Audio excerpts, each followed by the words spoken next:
Jean-François Royer, bonjour. Vous êtes associé chez Ernst Young et vous avez participé au jury du G20 des jeunes entrepreneurs aujourd'hui pour le Mexique, pour le jury 2012.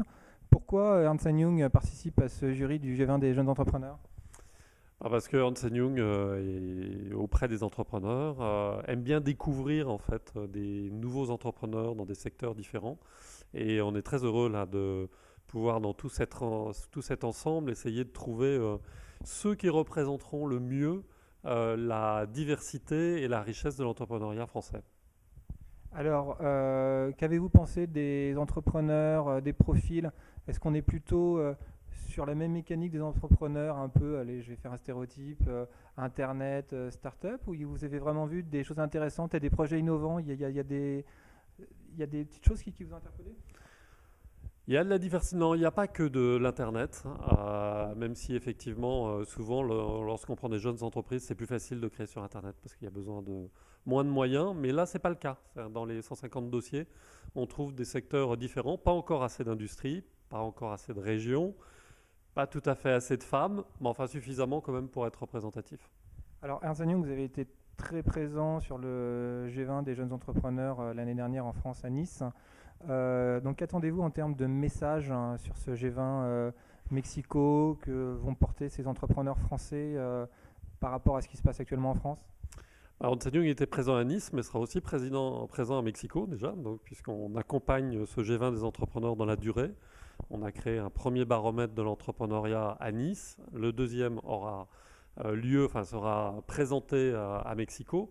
Donc, ce qu'on attend, c'est que tout ce qui a été produit à Cannes, à Nice, dans un premier temps, puisse être suivi, puisse être revu par les gouvernements, mais qu'on l'enrichisse. C'est que la délégation au Mexique vienne apporter des nouvelles propositions, les enrichissent, trouver peut-être les arguments encore plus forts pour convaincre les gouvernements de passer plus de temps et être plus mobilisés pour développer l'entrepreneuriat à travers le monde.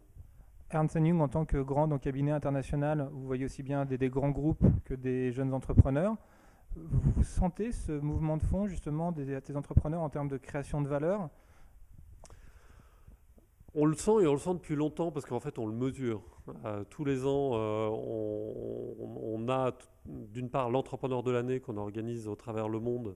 Et là, c'est un superbe indicateur parce que comme il est basé sur des critères de croissance et de rentabilité équivalents dans le monde entier, ben, on voit bien que tout le temps ça se renouvelle partout dans le monde, qu'il y a une énorme montée en puissance évidemment des pays émergents dans lesquels sont maintenant de magnifiques entreprises de croissance qui sont même des family business parmi les plus emblématiques du monde entier.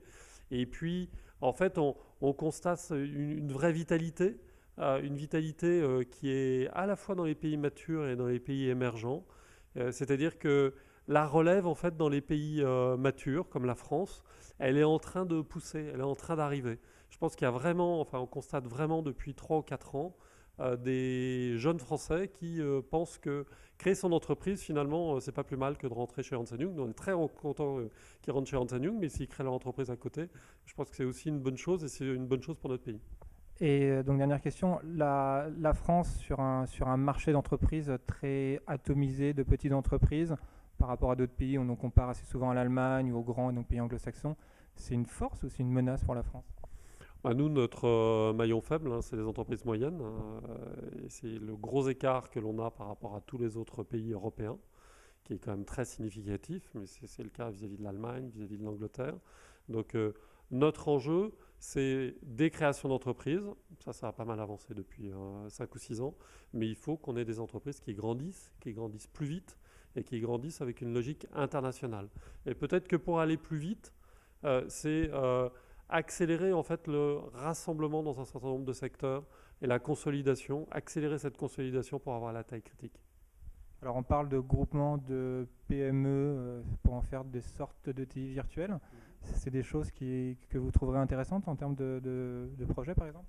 Alors, c'est plus qu'intéressant, je pense que c'est indispensable parce que la taille critique, on l'aura plus rapidement comme cela. Bon, ça peut être des rassemblements, une consolidation française, mais aussi à l'échelle européenne. On voit comment certaines ETI récentes se sont créées. Souvent, c'est une combinaison de croissance interne, de croissance organique et de croissance externe française et internationale. Et c'est ce cocktail-là qui doit être mis en place pour avoir des ETI rapidement. Jean-François Rayet, je rappelle que vous êtes associé chez Ernst Young et que vous avez accepté aujourd'hui donc de participer au jury du G20 des jeunes entrepreneurs pour le Mexique 2012. Merci beaucoup. Merci, c'était un plaisir.